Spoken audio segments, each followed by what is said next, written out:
हाय, आज हम एक बहुत इंपॉर्टेंट टॉपिक पढ़ने वाले हैं, hierarchy and exclusion. Today we will understand this topic through a UPSC mains question so that the concept, the syllabus and answer writing सब कुछ एक साथ कनेक्ट हो। तो क्या आप इस यूपीएससी 20 मार्क्स क्वेश्चन का आंसर दे सकते हैं? This question test your understanding of hierarchy and exclusion as barriers in the transformation of societies. तो पहले हम क्वेश्चन को क्लियरली समझ लेते हैं।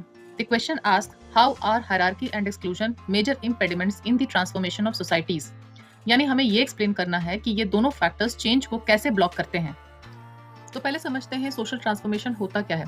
सोशल ट्रांसफॉर्मेशन का मतलब होता है movement towards equality, mobility and inclusive development. Simply put, जब सोसाइटी में अपॉर्चुनिटी सबके लिए ओपन होती हैं, तब रियल ट्रांसफॉर्मेशन होता है। और अब देखते हैं पहला बैरियर, हायरार्की का।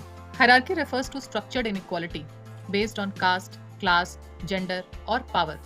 वेबर के according hierarchy unequal life chances create करती हैं, मतलब सबके लिए सेम चांसेस नहीं होते हैं। अब समझते हैं हायरार्की का इम्पैक्ट क्या होता है। Hierarchy leads to fix social positions, limited mobility और पावर का कॉन्सेंट्रेशन। जब लोग अपनी पोजीशन चेंज ही नहीं कर पाते, सोसाइटी स्टैग्नेट हो जाती है, इनोवेशन और चेंज भी स्लो हो जाता है। अब हम समझेंगे दूसरा इंपॉर्टेंट कॉन्सेप्ट, एक्सक्लूजन का। एक्सक्लूजन का मतलब है denial of access, resources, rights और पार्टिसिपेशन से। लोग फॉर्मली सोसाइटी के पार्ट होते हैं, लेकिन प्रैक्टिकली मार्जिन्स पर पुश कर दिए जाते हैं। और ये एक्सक्लूजन अलग अलग फॉर्म्स में ऑपरेट करता है। एक्सक्लूजन इकोनॉमिक हो सकता है, पॉलिटिकल हो सकता है या इंस्टीट्यूशनल, जैसे वेलफेयर एक्सेस का ना मिलना, रिप्रेजेंटेशन का लैक या ब्यूरोक्रेटिक बैरियर्स। तो अब सबसे इंपॉर्टेंट पॉइंट ये है, हायरार्की और एक्सक्लूजन के बीच का रिलेशनशिप क्या है। हायरार्की और एक्सक्लूजन एक दूसरे को रिइंफोर्स करते हैं। हायरार्की एक्सक्लूजन को लेजिटिमाइज करती है और एक्सक्लूजन हायरार्की को और स्ट्रांग बना देता है। इससे एक विशियस साइकिल क्रिएट होता है। इस रिलेशनशिप को सोशियोलॉजिकल थ्योरीज कैसे एक्सप्लेन करती हैं, चलिए वो समझते हैं। एक्सक्लूजन के बीच जो रिलेशनशिप है उसको थ्योरी के थ्रू समझते हैं। Weber explains this using the idea of unequal life chances, मतलब जहां हायरार्की लोगों के अपॉर्चुनिटीज को स्ट्रक्चरली रिस्ट्रिक्ट कर देती है।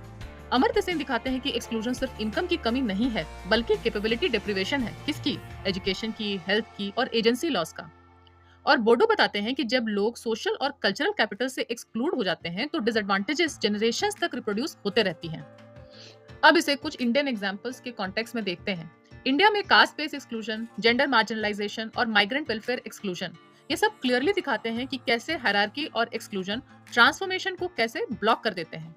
तो फिर इसका ओवरऑल इंपैक्ट क्या होता है, वो देखते हैं कंक्लूजन में। So hierarchy and exclusion are major impediments to social transformation. Real change तभी पॉसिबल है जब हम रिजिड हायरार्कीज को डिसमेंटल करें और इंक्लूजन को प्रमोट करें। Thank you for watching. और अगर आपको ऐसे ही क्रिस्प सोशियोलॉजी एक्सप्लेनेशंस पसंद आते हैं, तो please do subscribe to the armchair sociologist.